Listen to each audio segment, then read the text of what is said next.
Hello everyone, आज है 25 जून और आज इस वीडियो में हम बात करने जा रहे हैं हैप्पीएस्ट माइंड के बारे में। बड़ी गिरावट आई आज यहाँ पर, तकरीबन 9.5% गिरा है।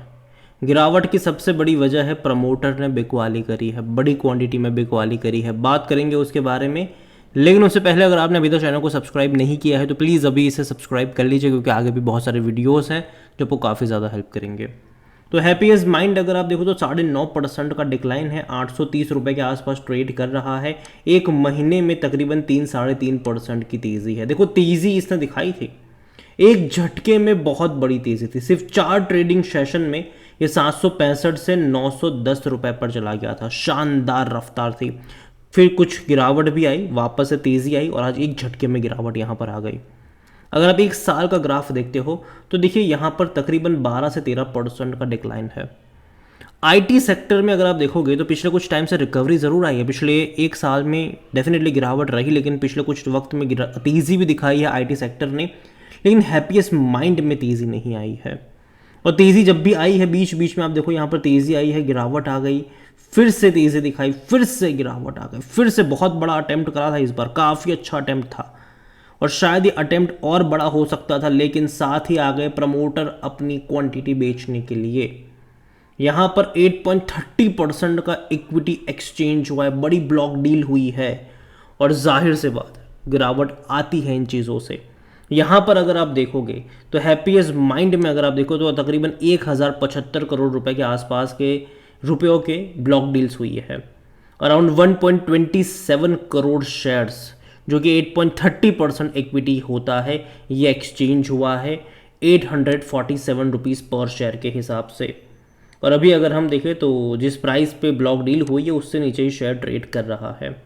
यहाँ पर अगर आप देखो तो किसने खरीदा और कौन बायर है इसका मनी कंट्रोल वेरीफाई नहीं कर रहा है, लेकिन अगर आप यहाँ पर CNBC इंडिकेट कर रहा है कि हैप्पीएस्ट माइंड के जो प्रमोटर है एंड एग्जीक्यूटिव चेयरमैन है अशोक सूता, उन्होंने ऑफलोड कराए 6% स्टेक। ये बहुत बड़ी बात है भैया, प्रमोटर एग्जीक्यूटिव चेयरमैन 6% का स्टेक ऑफलोड यहाँ पर कर रहे हैं और उसके चलते यहाँ पर गिरावट आई है। उसके चलते according to the report the total offer size was deal around 754 crore और यहाँ पर जो फ्लोर प्राइस रखा गया था वो 826 रुपये के आसपास का रखा गया था, जो कि 10% डिस्काउंट पे था।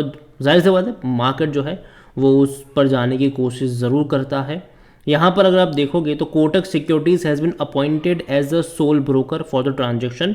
The promoter Ashok Soota will not be able to share any further share of next 6 month. Lock in period अब लग चुका है, अभी और शेयर यहाँ पर नहीं बेच सकते हैं, ठीक है, और शेयर नहीं बेच सकते हैं यहाँ पर। यहाँ पर कंपनी देखा जाए तो पिछले कुछ टाइम में डेफिनेट उतना अच्छा परफॉर्म नहीं कर रही है, शेयर प्राइस वाइज भी और परफॉर्मेंस के हिसाब से भी देखो, रेवेन्यू प्रॉफिट के हिसाब से भी।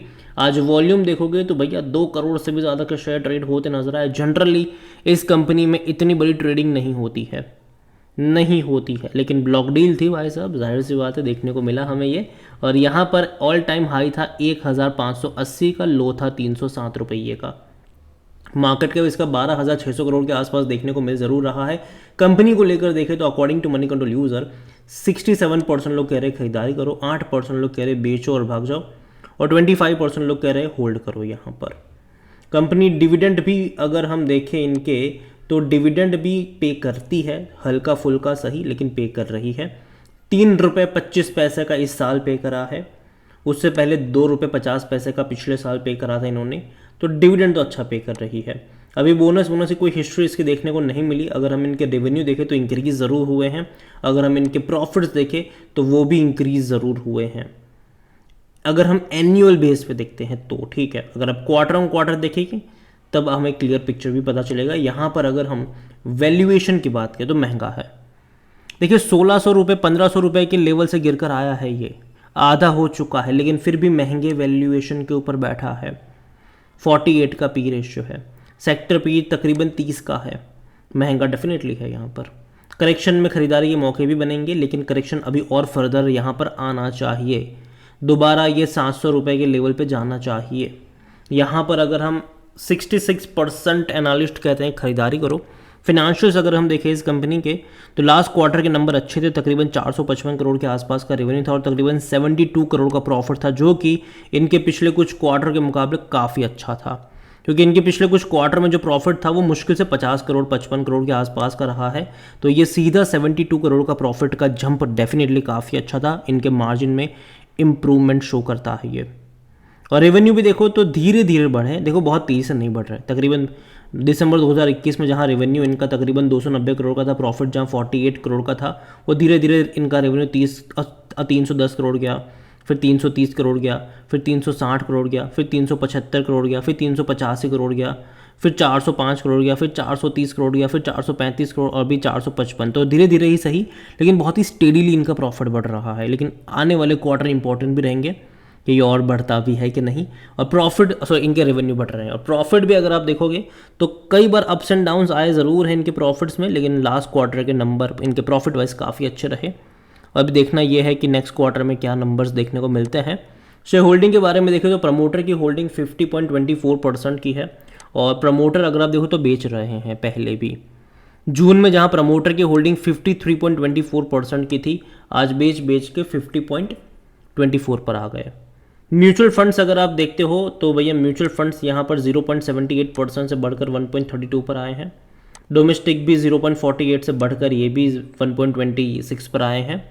और जहाँ तक एफ की बात करें 4.52 से बढ़कर ये भी 4.69 पर आए हैं। लेकिन अगर हम सितंबर से कंपेयर करते हैं तो पिछले कुछ क्वार्टर में एफ लगातार बेच रहा है, 5.14 से बेचकर 4.69 पर आ चुका है।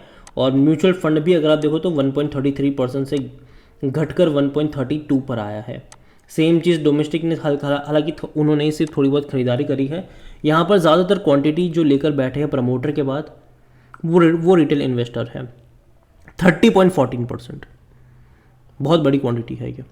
अदर पार्टीज़ के पास 12.35% का स्टेक देखने को मिल रहा है और यहाँ पर प्रमोटर ने भी और शेयर ऑफलोड करा है। तो देखना ये है कि नेक्स्ट शेयर होल्डिंग क्या निकल कर आती है जून क्वार्टर में, कौन खरीद रहा था कौन बेच रहा है वो भी देखना इंपॉर्टेंट होगा। कहीं ऐसा ना हो कि सिर्फ रिटेल वाले ही कि यहाँ पर खरीदारी करते हमें नज़र आए और बाकी कोई खरीदारी ना करे, ऐसा भी नहीं होना चाहिए। ओवरऑल अगर मैं बात करूँ हैप्पीएस्ट माइंड को लेकर तो अगेन कंपनी जो है वो अच्छी है, लेकिन वैल्यूएशन इसके महंगे हैं और यही वजह है कि मैं वेट करना ज़्यादा पसंद करूँगा। क्योंकि अगर आप इसका ग्राफ देख रहे हो तो जो तेज़ी आई थी वो एक झटके में आई थी, 345 से एक झटके में जाकर ये 1500 पे गया था, बैठ गया था आराम से। उसके बाद अगर आप देख रहे हो तो एक बड़ा मेजर फॉल देखने को मिला और उसके बाद लंबे समय तक का कंसोलिडेशन ही देखने को मिला है। जबकि बाज़ार अगर आप देखो तो पिछले एक साल में काफ़ी अच्छा परफॉर्म करा है, बाज़ार काफ़ी अच्छा परफॉर्म करा है, लेकिन यहाँ पर वो चीज़ देखने को नहीं मिली, यहाँ पर वो चीज़ मिसिंग है। और यही मैं कहूँगा कि अभी भी अगर आप देखोगे तो एक कंफर्ट नहीं दे रहा है ये। मैं अभी भी और फर्दर डिक्लाइन का वेट करूँगा। अगर ये वापस आपको तकरीबन 700 750 के आसपास मिलता है तब जाकर मुझे लगता है कि यहाँ पर आपकी नज़र होनी चाहिए, तब शायद इसके वैल्यूएशन जो है वो थोड़े बहुत डिसेंट हो सकते हैं, तो वो लेवल पे आपकी नज़र होनी चाहिए। अगेन ये मेरा पर्सनल ओपिनियन है, कोई भी इन्वेस्टमेंट एडवाइस नहीं है। ये वीडियो को यहीं पे एंड करता हूँ। पसंद आया हो तो लाइक करो, शेयर करो, चैनल पर अगर पहली बार है तो प्लीज़ सब्सक्राइब करें। और हैप्पीएस्ट माइंड के बारे में आप क्या सोचते हैं वो भी आप मुझे कमेंट में लिख के बता सकते हैं। Thank you.